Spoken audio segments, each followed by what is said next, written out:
ko lang baka may makarinig. Matagal na pala. Ayaw lang nila paalam, dinedeli nila. Pero dahil pala desisyon ako magde-decide. Gusto ko i-announce ng Katniel ang kanilang breakup katapusan ng November 30. Bakit ako? Ako masusunod.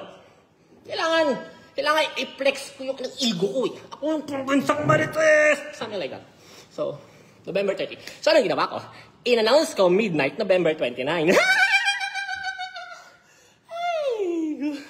In-announce ko ngayon, November 29. So, pag-announce ko ngayon ng November 29, boom! Na-pressure sila. Wala sila magawa. Kasi naniniwala sa akin lahat ng tao. So, kailangan na nila linawin once and for all. And I gave Catherine a favor. Pagod na yan. Pagod na yan sa pambababae ni ano. Pagod na yan. Sa tingin nyo, for the last 11 years, isa lang? Dami, boy. Napakarami. Dami pang naglapitan sa akin. May mga usapan pa sila, may mga picture pa sila. Ang dami. Kaya para sisihin natin yung isa sa isang breakup. Mali yun. Pagod na si Katrin. Parang putik.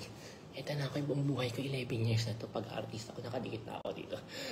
Ilang beses na akong niloko. Ilang beses ko lang nahuli. So, may listahan na kayo. Ano ba talaga yung reason of breakup?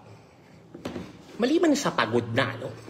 Maliban sa pagod na talaga si Catherine. Ito na yung gusto na nakakapit ka na ba? Ito ang ship. Oh. Boom, ship. Ito na. Ang tanong ng bayan, Sian, totoo ba yung K? Andres Brillantes? Kayo ingay ba? Atin lang baka may karinig dito na iba, di ba? At least kahit 10 lang tayo dito sa JC natin, okay lang yun.